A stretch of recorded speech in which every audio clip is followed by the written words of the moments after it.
Hey, all you magical beings out there, welcome in or welcome back. Today we're going to be doing a pick a card reading, and the topic of discussion is going to be the difference between one's current job and their true vocation in life. And this is going to be relative to society on some level. Okay, so for the first pile, we have the cat. The second pile, we have the dog. The third pile, we have the owl. And the fourth pile, we have the deer with the broken antlers. Okay, so choose your pile. You can pause the video to decide. Take a minute to decide. And I will see you at your pile. Okay, so for those of you that chose pile 1, welcome. And so just so you know, I already started recording. This is the second time that I've tried doing this reading. Something weird happened when I was about 2 minutes in. But yeah, like the screen blurred out. But it's funny because it was still recording perfectly fine. I just didn't think it was, so I stopped it. So there might be something there to that regarding your situation. Maybe something here. You know what? I wasn't going to do this till the end, but we'll flip the oracle card now. So the Mermaid of Immersion. Okay. So complete commitment. That makes sense because like what this situation makes me think of is trusting in the process. If I had just trusted that everything was, all good, I wouldn't have had to start over. I could have just kept going because it was still recording. So complete commitment, being completely committed to the thing, but also the fact that I didn't give up. I wasn't like, oh, I don't feel like doing that again or whatever. I mean, I love doing oracle readings,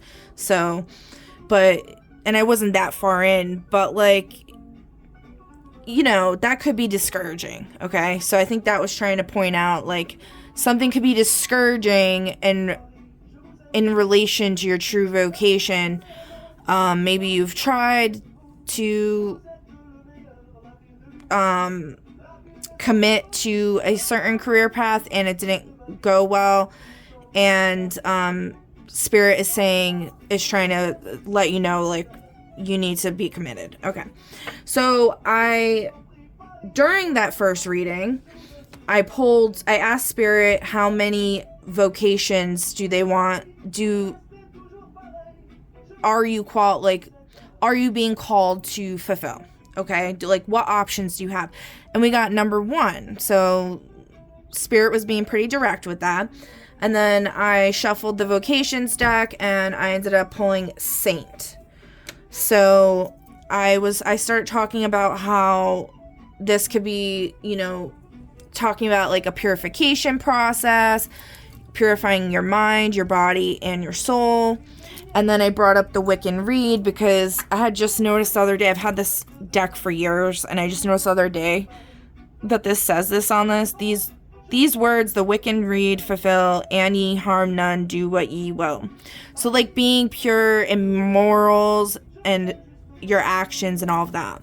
So the video glitched out when I was about to pull from this deck because I was like, you know what? I was called to this deck for a reason. Maybe there's something significant here. So let's try again, I guess. We'll see what happens. And also I gave a little precursor about the fact that obviously this is going to pertain to you succeeding and fulfilling this vocation. Okay. Shield your home. Black tourmaline is the best crystal to use for keeping your home safe and protected from negative emotions. You'll need multiple pieces as it's essential to have a stone for each main room, the places used on a daily basis. Materials: 2 white candles, 1 1/4 cup, 300 milliliters of water, black tourmaline pieces, bowl. So you guys can screenshot this if you'd like to. This is pretty helpful if you've been feeling like you're spiritually attacked, like you can't, one of the reasons why you could have had this situation where you felt discouraged is because you're getting evil eye or something like spiritually attacked. Or you're just like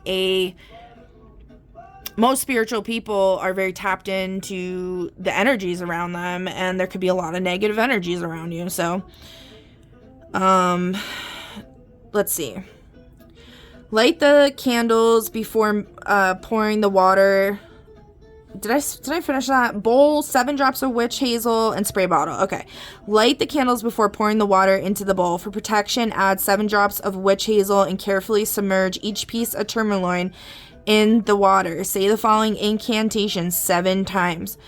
Let these pieces of tourmaline, I wasn't saying it right, I don't think, act as a protective screen. Blanket this home with blessings bestowed. Shield this space. Guard this abode.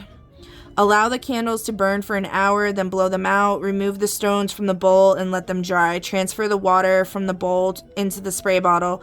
Place 1 stone into each main room near a window or a door. Spray the mist high into the air a few times so it falls gently into the room. If you have any water left over, save it for your next thorough cleaning. Repeat this ritual 3 or 4 times per year to keep the energies pure. There we go with the purity. You can also perform it if tensions are running high or someone is ill. That's really awesome. And it makes so much sense. So just a little something from Spirit to help you on your journey here. Alright, and I guess let's see what character archetype. We'll do 3. We'll just do 3. Well, 3 just fell out. Okay. We got the tinker at the crossroads, always inventing or tweaking their creations might bring about significant change or disaster. For example, Doc Brown from Back to the Future. So you might have an inclination to be very creative, particularly scientifically. Yeah, and also like we are just creator beings, like that's what all of us are, and I think it's talking about just being really tapped into that for you, and perhaps maybe that might be a vocation that you are currently in,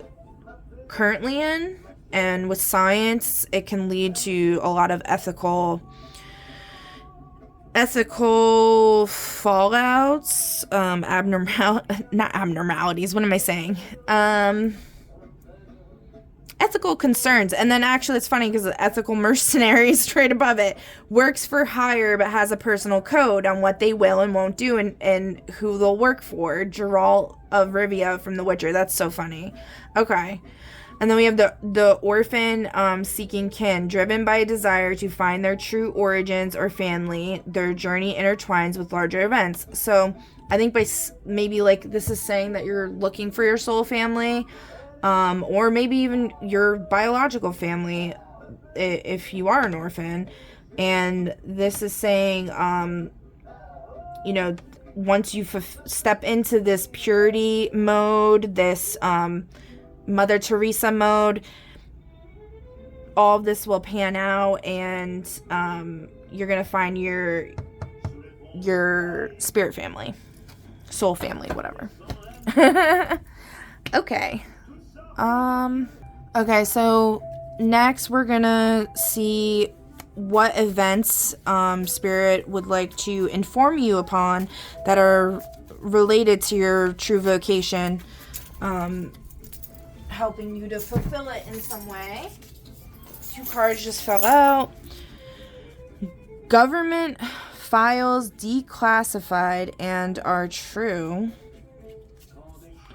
Bigfoot sighting in a remote forest. Okay. Interesting. We did get the mermaid, so there's definitely a lot of like, and then the orphan seeking kin, so you could feel like you're not from this world, and spirit could be trying to guide you that your true family might be in the forest,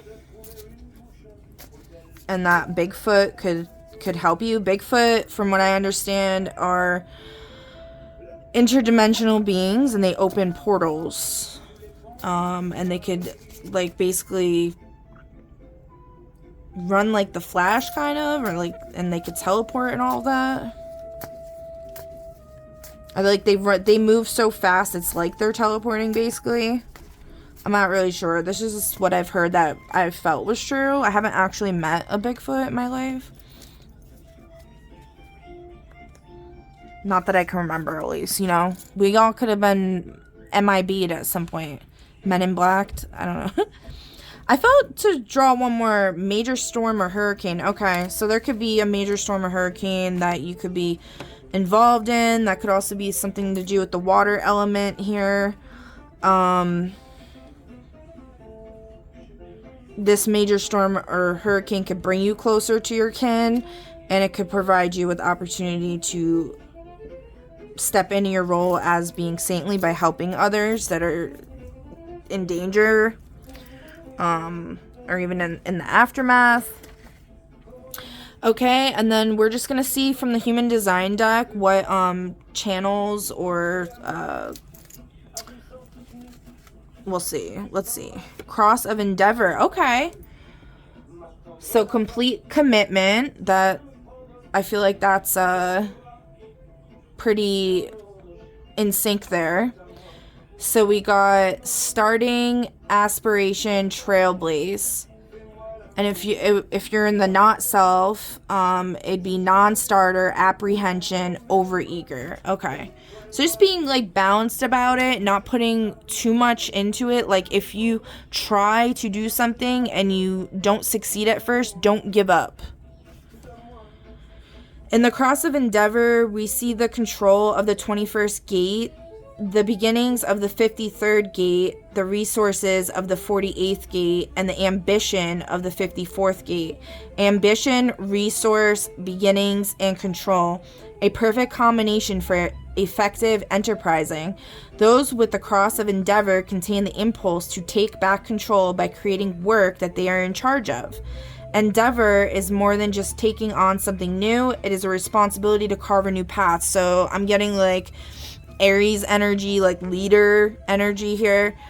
This cross holds the spirit of entrepreneurship, so going your own way,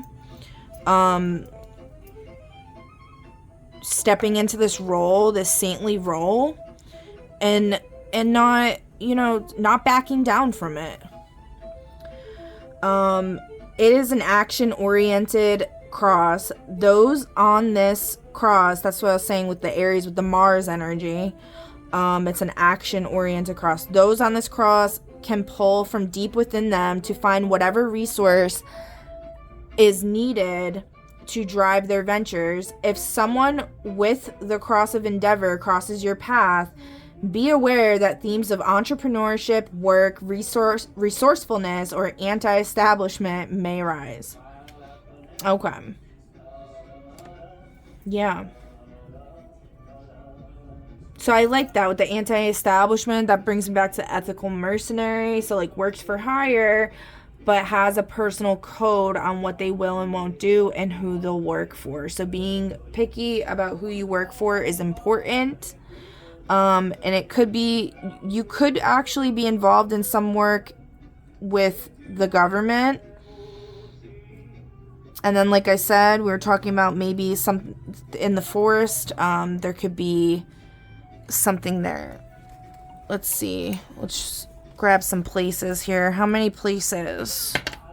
2. Okay. The pharmacy. Okay, so maybe something in the medical field, or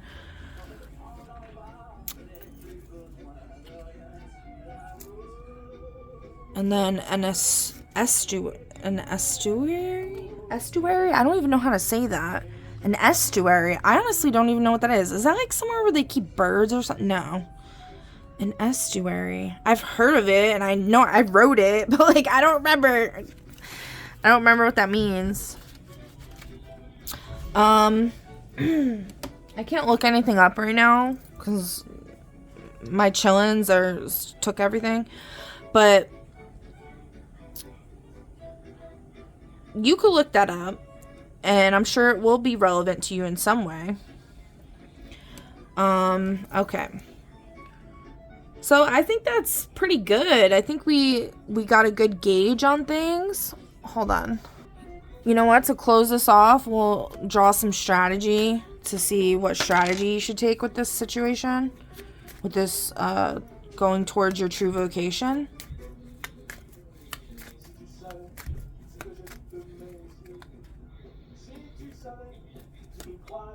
So we got truth-telling and transitional justice. And it's in the upright. Honest reckonings with past abuses restore trust and prevent recurrence. So if this was in the reverse, it would mean superficial or punitive processes entrench grievance. An example is truth commissions and reparation programs have aided national reconciliation in many contexts. Yeah. So doing the right thing. That goes back to the whole ethical thing. So that's cool. Alright, what else? Parallel institutions, building alternatives, upright, create institutions that meet people's needs to demonstrate viable alternatives. You know, that makes me think of the whole pharmacy thing. Western medicine has taken over so much of our society, and herbal medicine and all of that, holistic medicine, people would really benefit from that being more mainstream. So creating institutions, maybe something with them in the medical field, science, with the whole inventor thing. Maybe something with the ocean, because we were talking about storms and hurricanes. Also, a relief effort, disaster relief effort. All right, so if this was in the reverse, it would mean poorly run parallel structures can discredit a movement.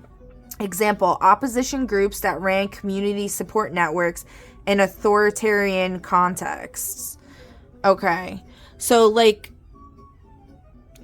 disguising doing something right, doing something right under the umbrella of something evil. So there's no means to an end there or whatever. I don't know if I'm saying that right. So just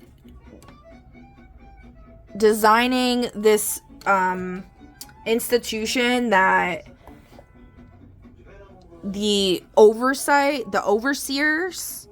are not doing shady crap in the background, basically. Okay? I mean, it's basically just confirming everything with the ethical mercenary, I almost had a tongue twister, the ethical, I can't speak. Okay. Alright, next card, let's see. This one's in reverse. Okay, so adaptive legal strategy, domestic and international. So if it was in the upright, it would be saying combine strategic litigation with public mobilization to change law and practice. Reverse, over-reliance on courts without public backing is brittle. Over-reliance on courts without public backing is brittle. Okay. Example, strategic litigation combined with protest widened civil rights gains historically. Okay. Yeah, so if you're sticking up for something legally, getting the public to support you. For example, you can also, a pop culture reference would be Johnny Depp. The public was backing him so much, and I feel that, helped definitely from a spiritual standpoint with the vibes, all the support and love everybody was giving him. Also, I think of the Karen Reed trial as well. She was really supported by the public, and that whole trial brought out so much corruption in the system. And it's just crazy how it would have gotten buried if the society didn't actually give a crap, you know? And she had a retrial, and it was not easy for, like, even though it was so blatantly obvious that things were shady and corrupt, it was not easy for her to win that. Like, that was a real freaking battle. Okay. Coalition building and broad alliances. Upright. Diverse coalitions create resilience and amplify influence. Okay. Reverse. Fragile alliances, fracture of interests are ignored. Example, broad civil rights coalitions united churches, students, and labor in the U.S. movement. Okay, coalition building. So it's in the upright. So diverse coalitions create resilience and amplify influence. Yes. So having like a team that is from all different backgrounds, not being like, I don't know what the word, not shallow, but stereotyping or anything like that. For example, like being willing to hire somebody that's homeless off the streets because you talk to them and you get their background and they're actually like somebody that would really benefit whatever you're doing. So, you know, whatever your goals are. Okay. Last card is in the reverse, strategic retreat and regrouping. Upright, withdraw tactically to preserve forces and reconfigure for future opportunities. Reverse, permanent retreat, surrenders initiative and demoralizes adherents. So that goes right back to the whole beginning of this reading. Don't give up. So, you know, withdrawal is a tactic move at certain points. It preserves the forces. It allows you to keep going. Slow and steady wins the race, right? But just giving up, you'll never win. So examples, movements sometimes paused campaigns to rebuild and return stronger. Prudent retreats have long historical precedent. Okay, so we need to really take that in consideration. Like, don't give up, okay? All right, well, I really hope that helped, Pile 1. Let me know in the comments if it did. I would appreciate it. I would love some feedback. And I will catch you on the next one. Bye.